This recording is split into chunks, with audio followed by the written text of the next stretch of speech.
श्री प्रियादास जी कबीरदास जी द्वारा श्री रामानंद जी को गुरु बनाने की घटना का इस प्रकार वर्णन करते हैं।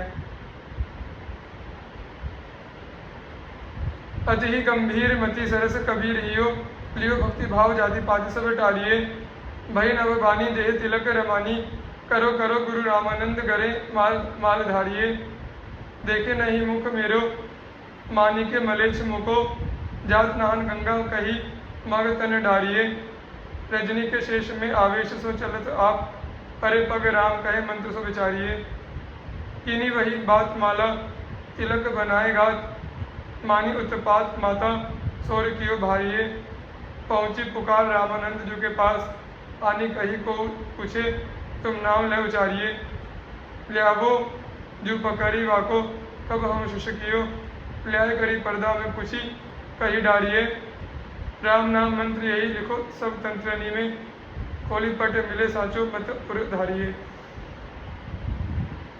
श्री कबीरदास जी की दिनचर्या और उनका भगवत भाव। श्री कबीरदास जी जीवन निर्वाह के लिए ताने बाने से कपड़ा बुनते थे, किंतु उनके हृदय में श्री राम जी का नाम रूप मंडराया करता था। वे कपड़ा उतना ही बुनते थे जितने से परिवार का खर्च चल जाए। एक बार बाजार में कपड़ा बेचने के लिए आप खड़े थे कि एक साधु आपके पास आकर बोला कि मुझे कपड़ा दीजिए, मेरे पास पहनने के लिए कुछ नहीं है। तब आप उसे आधा थान फाड़ कर देने लगे, तो उसने कहा इस आधे थाने से मेरा काम चलेगा। श्री कबीरदास जी ने कहा यदि पूरा थान लेने का निश्चय आपने अपने मन में किया है तो लीजिए, या पूरा थान लीजिए।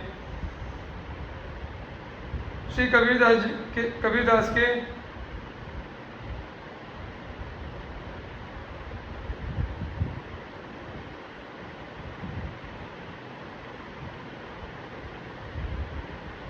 घर पर उनकी स्त्री लोई, माता नीमा, पुत्र कमाल और पुत्री कमाली ये सभी रास्ता देख रहे थे। घर में भोजन सामग्री का अभाव था, सभी भूखे थे। कपड़ा बेचकर मूल धन से सूद और मुनाफे से सामान खरीद कर आता था, उसी से निर्वाह होता था। दूसरे दिन के लिए कुछ बचता ही न था। श्री कबीरदास जी ने विचार किया कि घर में सभी भूखे होंगे, खाली हाथ चलकर क्या करूं। वे बाजार में इधर उधर कहीं छिप गए। घर को क्या लेकर आते, पूरा थान तो दान कर चुके थे। भगवान घटघटवासी है। श्री कबीरदास के सच्चे भक्ति भाव को जानकर और घर के लोगों को दुखी देखकर व्यापारी केशव बंजारे का रूप धारण कर बैलों के ऊपर बहुत सा आवश्यक सामान लाद कर लाए। सब सामान उन्हें कबीरदास जी के घर में रख दिया और कहा यह सामान सुविधा के लिए है, इससे आराम से निर्वाह करो। 3 दिन बाद भी जब श्री कबीरदास जी लौटकर घर नहीं आए, तब 2-4 आदमी गए और ढूंढकर उन्हें लेवा लाए। घर आकर कबीरदास जी ने सब बात सुनी कि एक व्यापारी बहुत सा सामान लाकर डाल गया। उन्होंने जान लिया कि मेरे कष्ट को देखकर स्वयं भगवान को कष्ट हुआ, तभी उन्होंने सामान पहुंचाने का कष्ट उठाया। विचार करके श्री राम रघुवीर ने मुझ पर अत्यंत कृपा की, आप परमानंद मग्न हो गए। उसी समय भक्तों की भीड़ को बुलाकर श्री कबीरदास जी ने सारा सामान लुटा दिया। ताना बाना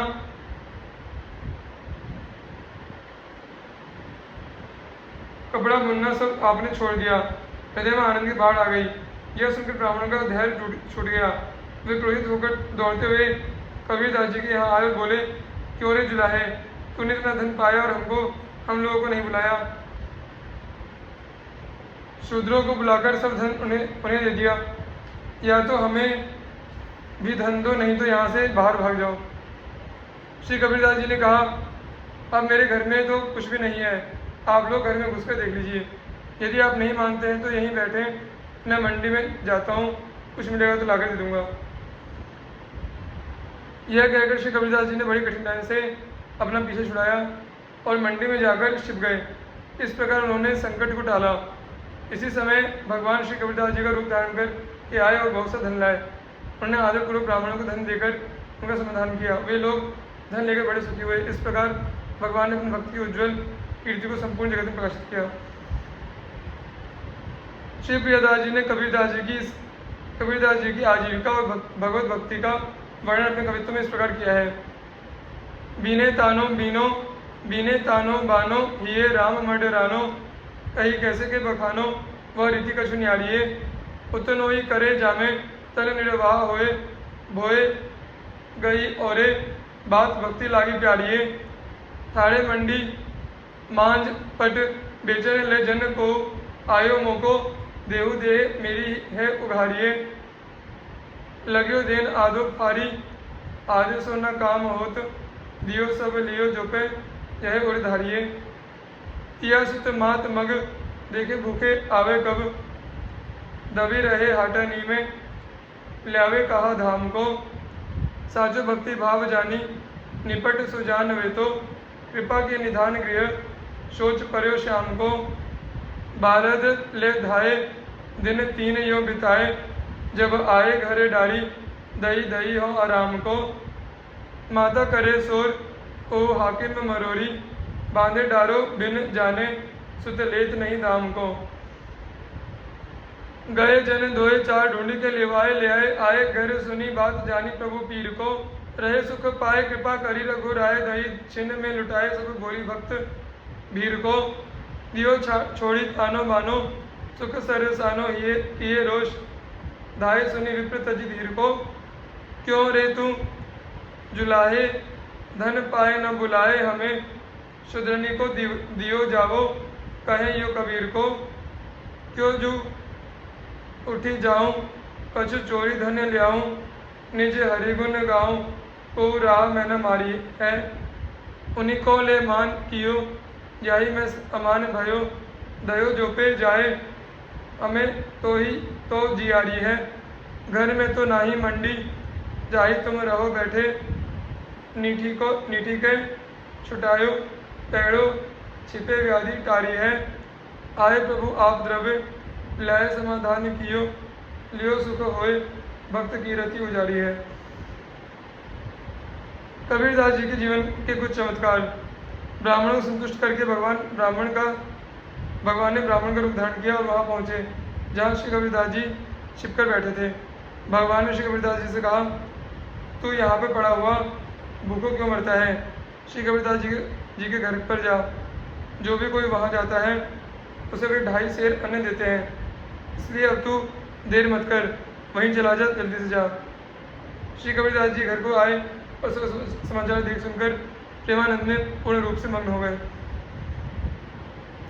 भगवान के द्वारा किए गए नए नए कौतुकों से तथा वैभव की वृद्धि से परम अकिंचन भक्त श्री कबीरदास जी का धैर्य कैसे रहे। बढ़ती हुई प्रतिष्ठा को घटाने के लिए श्री कबीरदास ने भी नए नए कौतुकों की रचना प्रारंभ कर दी। एक दिन आपने एक वैश्या को अपने साथ में ले लिया। उस समय ऐसा मालूम होता था कि भजन भाव को छोड़कर ये उसी के रंग में रंग गए हैं। परंतु सच्ची बात तो यह थी कि मुझे कुमारगी समझकर लोग मेरे पास ना आए, मेरे भजन में बाधा ना हो।